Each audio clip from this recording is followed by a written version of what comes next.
Hi guys, welcome to another instalment of the 12 Days of Clueless. I think I could potentially pull this off, but it's still somewhat early days yet. I picked up a couple of beers today to show, which is always good. Both from the same brewery, so hopefully I can find something else over the next few days. Not that it matters because you're seeing this after I've recorded everything, obviously. So I can split it up a bit so I've not got duplicates brewery-wise anyway. But this is it's a new brewery for me, but I've seen these beers much like this one here, and yes I did keep the label. It's one of those ones that I've seen pretty much every year, even before I was really into beer, and there was just something about it where I was like, that just looks a bit too kitschy for me. And this could be a potential submission for pumpparade.co.uk, which is a really interesting website. If I remember to do so, I'll put that link down below. We're going over to Cottage Delight, which is in Leek, of course, Staffordshire. And yeah, this is the established 1974, so not an old brewery. Passionate about taste. Anyway, this is the Stocking Fillers. It doesn't really clarify if that's the name of the beer, but it's just bolder when there's on a body of text. But yeah, I think you can see where I'm coming from with the absolutely beautiful artwork on this, and there'll be some crybabies on the UK Craft Beer Forum complaining about the blatant sexism. It's just a bit of fun, and to be honest, she does have a nice pair of legs, but you never know. Could be a guy who has fantastic legs. You know, I don't discriminate. But yeah, it's just very, very cheap looking, a little bit cheeky, that sort of thing. So yeah, so this is how you fill them. It's important. Stocking Fillers. Smooth dark stout, 400ml bottle, clocking in at 4.5%. Brewed and bottled for Cottage Delight by Staffordshire Brewery. Ah, so it is actually from Staffordshire Brewery, who I've had a few of their beers as well. It's in plain sight, and I did not realise that. So is this sort of I don't know, I'll have to look into Cottage Delight. I will put their links down below. Could be an interest in a few hours of research, but then again it could just be really quite dull and instant answer. That's not very exciting. A well-filled stocking is an essential part of Christmas morning. Be careful how you unwrap yours. Oh, I'd like to unwrap those stockings. I can't. Nigel Cope is director, shareholder and chief taster for Staffordshire Brewery. Made in England. Where else? So, you know, they've got a sense of humour. Don't take it too seriously. It's a bit of fun for the festive era, or period, I should say. And yeah, it's going to appeal to some people. You know, I can see a lot of people who are into beer will get gift packs of this sort of stuff.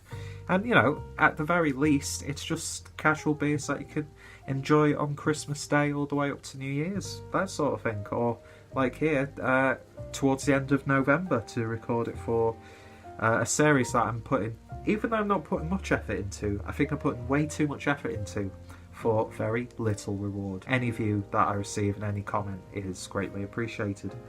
But yeah, kitschy, you know exactly what it is. It's festive as hell, and it's got a nice plain crown. So I'm not too sure if I've ever had a stout from Staffordshire Brewery. So I'm not sure if it's just a relabel of one of the existing beers, or if they've been asked to brew a new recipe for Cottage Delight. But yeah, it's going to be interesting nonetheless. So let's pour it in and see what we get. It's got something of a nice glug to it, which is always a good start. And yeah, I think this is going to be the first actual really dark beer that we're looking at on the 12 Days of Clueless. But beer in a glass then, and that's not completely jet black, but a really deep dark mahogany, slightly oaky as well. You do see the light bleeding out from the bottom of the glass. But yeah, light does come through it with some very subtle room tones, but it is a somewhat dense beer. And it poured with about 1 finger's worth of like a light mocha head. So off to a really good start so far. Let's give it a bit of a sniff. If I could swill this glass around. And it's got those classic stout characters. Roasty toasty malt character, little bit sweet, very subtle hint of smokiness. Big sort of like blackberry, blackcurrant sort of fruity aroma coming out. A little bit cakey, subtle hints of chocolate and coffee. Yeah, a really nice smelling stout by all accounts. It's got that sort of like very subtle muskiness to it as well. And the more I'm smelling it, the more I'm getting like a really dark, like fruits of the forest sort of vibe. Not really getting anything like in terms of spice or, you know, really festive tones, but it's warming, it's like a perfect winter smelling beer, and a little bit more chocolate's coming out now. So yeah, a really nice, honest smelling stout. Let's give it a taste. Cheers.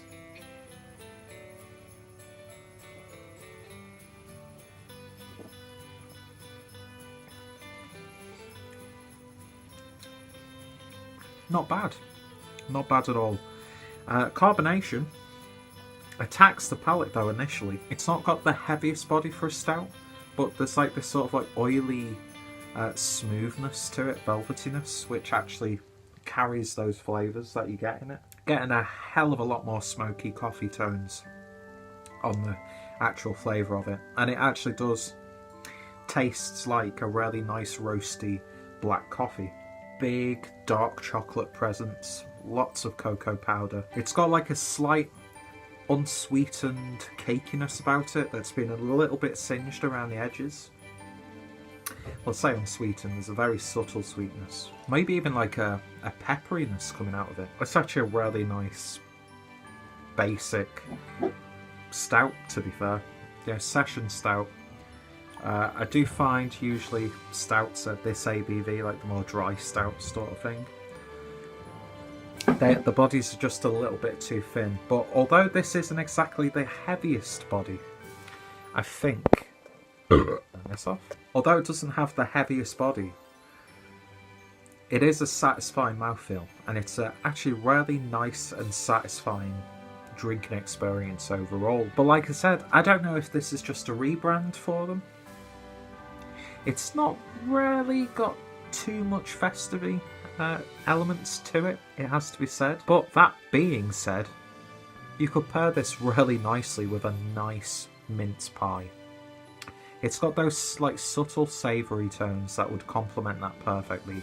There's a really nice char to it, a nice level of smokiness. And yeah, I think that's a really well brewed and well executed stout. I just don't really, aside from the label, see where the festiveness comes.